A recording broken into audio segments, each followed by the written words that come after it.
O estreito caminho fechado entre as árvores dava para uma clareira e ali se bifurcava. Virginia hesitou entre as duas trilhas. Essa deve ser a do rio, pensou, e seguiu por ela, oferecendo o rosto ao morno sol do crepúsculo. A brisa sussurrava por entre a folhagem. No céu de um azul pálido pairavam nuvens brancas. Um pássaro cortou a quietude com seu grito alegre como uma risada. A chácara. Havia no ar um murmúrio que podia vir do bosque lá adiante, podia vir da vereda deixada para trás, que podia vir do chão que ela pisava com firmeza, como se fora um caminho já muitas vezes percorrido. Perfumes e sons se misturavam e constituíam um só todo homogêneo e harmonioso. Apertou os olhos diante do vasto campo batido de sol. Por ali os outros tinham passado a galope no passeio que se tornara uma das maiores obsessões da sua meninice. O quadro crescera e se projetara com tamanha força na sua imaginação que jamais pudera duvidar de que tivesse sido assim. Otávia ia na frente, os cachos puxados pela ventania, mais atrás Conrado, segurando as rédeas numa das mãos e erguendo na outra a coroa de Eras. Ela tentara se esquivar, mas ele alcançara e, em meio do galope, conseguira coroá-la. Os cavalos freementes levantavam uma nuvem de poeira dourada, pairando sobre a nuvem como se flutuassem. Os dois sumiram em direção ao poente. Sorriu. E em que folhinha teria visto uma gravura parecida? Agora o terreno se precipitava numa baixada que conduzia ao bosque. Virginia sentiu o peito arfar de emoção. Lá estava o rio rolando suas águas pardacentas no abandono sonolento. Árvores e pequenos arbustos espalhavam-se em redor, pondo coágulos de sombra na relva brilhante. Conservavam todos uma certa distância das margens do rio, mas havia uma árvore, talvez a maior e a mais antiga, que se debruçava sobre ele. Tocava-o com a ponta de um dos galhos recurvos que se abria como uma grande mão lavando os dedos enegrecidos na superfície da água. Uma ou outra folha se desprendia de vez, e a brisa determinava o rumo que ela seguia com indiferença, rolando pela relva ou indo plácida ao rio abaixo. Era sob aquela sombra que as crianças faziam seus piqueniques. Era ali, e Virginia baixou o olhar e até ao chão. Era ali que a Fraulein desdobrava a toalha enquanto os cinco chapinhavam nas margens. Mas como não participara de nenhuma das festas, transformaram-se todas em espetáculos fantásticos, nos quais as pessoas se moviam em meio de nebulosas, etéreas, inacessíveis. Naquele galho mais alto da árvore, Conrado se equilibrara de braços abertos. Vou voar! Quantas vezes ela o imaginara assim, transfigurado num salto que, desobedecendo todas as leis da gravidade, o permitira subir primeiramente como uma seta para depois, então, pender para a água. Vou voar! Virginia sentou-se à beira do rio. O mal maior foi não estar nunca presente, não ver de perto as coisas que, assim de longe, se fantasiavam como num sortilégio. Teria visto tudo com simplicidade, sem sofrimento. Mas 1000 vezes se desdobrara em duas para deixar que uma das menininhas corresse por ali enquanto a outra roía as unhas, rondando na ponta dos pés o quarto da doente.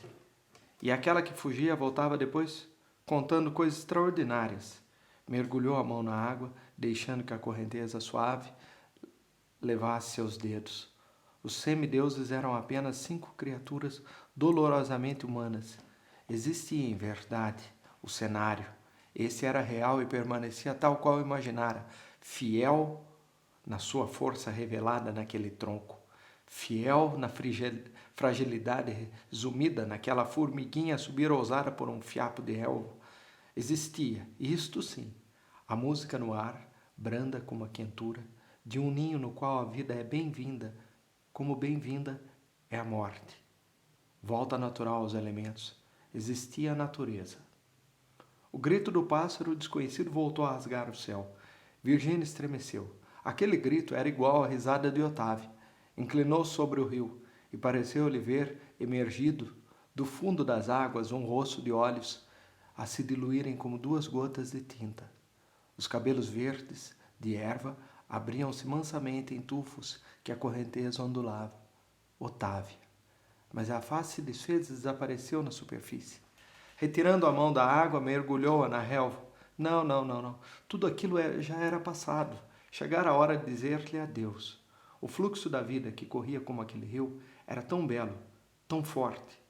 Tinha apenas que libertar-se das palavras e viver. Sorriu.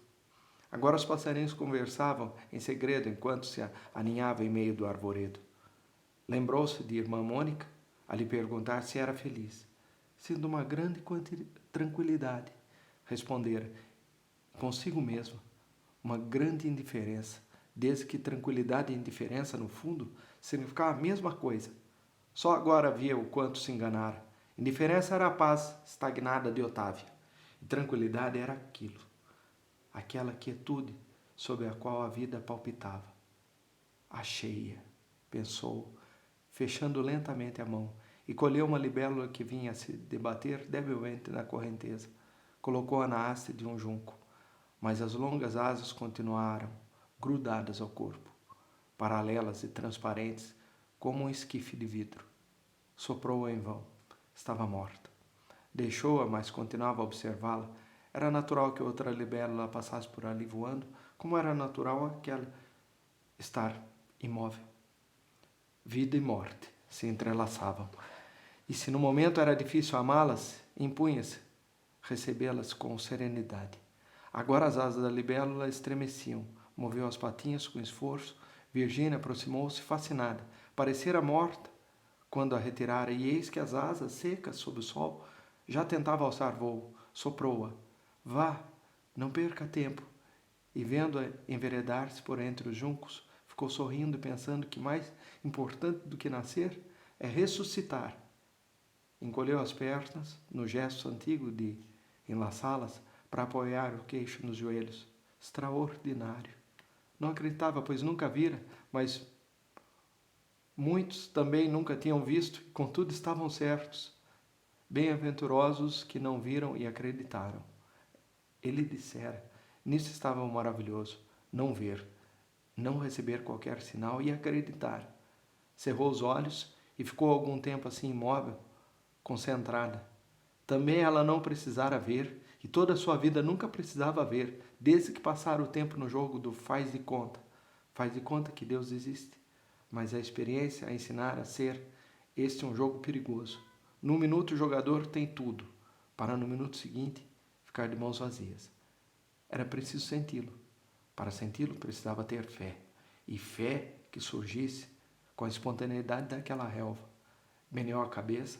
Ainda não. Ainda era cedo. Mais tarde, talvez. Sentia por enquanto a grande nostalgia de Deus. Um dia, quem sabe, ainda se encontrariam. Haveria de reconhecê-lo e amá-lo ainda mais por todo o tempo perdido sem amor. E se ele lhe perguntasse, que queres? Responderia como a mulher de Barrabás, nada, Senhor. Contento-me em ver-vos passar. Virgínia. Ela voltou-se, Conrado a observava a uma certa distância, e havia tamanha tristeza estampada em seu rosto que não se conteve e correu a abraçá-lo. Virgínia, você não pode imaginar a minha aflição. Tantas vezes quis ir vê-la e não me decidia, faltaram-me forças. Falava com dificuldade tateante, é que também te amo. A vida inteira te amei, mas nunca fiz, nem farei qualquer gesto para te reter comigo. Eu não podia alimentar esse amor, não me pergunte nunca por quê. Acredite apenas que eu te amo. Mesmo aquela noite, eu devia ter impedido, mas ao mesmo tempo, com que direito? Com que direito? Ela tapou o rosto com as mãos e assim ficou imobilizada. As lágrimas lhe correm por entre os dedos. Quando voltou a destampá-lo, sorriu enquanto procurava o lenço na bolsa. Não encontrou. Nunca está quando preciso dele. Quer me emprestar o seu? Conrado pousou as mãos no ombro dela. Minha menininha, minha querida menininha, que foi que lhe fizeram? O que? Conrado, meu amor, não se preocupe mais comigo. Agora está tudo bem, não se preocupe. Eu tinha me perdido, e me achei outra vez. Foi uma onda enorme, me envolveu inteira, me afogou. Cheguei a pensar que...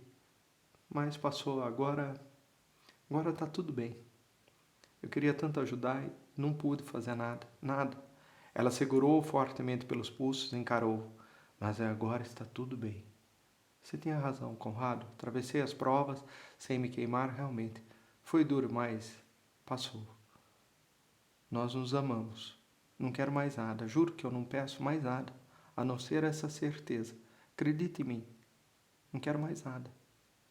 Ele a atraiu docemente para si, chegou a abrir a boca para dizer qualquer coisa, mas emocionara-se demais para falar. Abraçou-a. Virgínia afundou o rosto no seu ombro. A nuvem em forma de veleiro, o contorno negro do passarinho no último galho da árvore, a haste de junco arrastada pela correnteza, jamais se esqueceria daquele instante. Aspirou fundo o cheiro da sua roupa, alfazema e madeira, de armários antigos. Meu amor, disse num fio de voz. Roçou os lábios pelo tecido, veludo verde, gasto como das roupas dos príncipes dos reinos decadentes, irreais, inúteis. Foram andando de mãos enlaçadas. Conrado, você já sabe que eu vou viajar? Viajar? Quando? Resolveu uma semana. Quer dizer, eu tinha resolvido outra coisa. Viagem também, pois não deixava de ser uma viagem. Mas agora vai ser uma viagem de vida. Preciso, sabe? Preciso me arrancar e tem que ser agora. Tomarei um navio qualquer e irei por aí, com um mínimo de bagagem, um mínimo de planos, ou sem plano algum, melhor assim. Mas Virgínia, você assim, sem experiência nenhuma, sozinha, tem que ser, Conrado. Meu pai me ajudará no começo. Depois hei de me arrumar. Quero dar uma oportunidade a mim mesma. Apertou-lhe a mão. Uma vez você me citou um verso. Era mais ou menos assim. Nascemos todos os dias quando o sol nasce. E depois? Começa hoje mesmo a vida que te resta. Ela lançou um olhar ao poente. Deve haver fora do mapa um lugar chamado Golconda ou Ofir. Várias vezes já me surpreendi repetindo esse nome. Ofir. Pretende ir logo? O navio que escolhi parte dentro de 4 dias. Chama-se Lucerna. Natércio já está providenciando tudo, acrescentou, e voltou-se para Conrado, surpreendida pela primeira vez, dizia Natércio e não meu pai. Sorriu.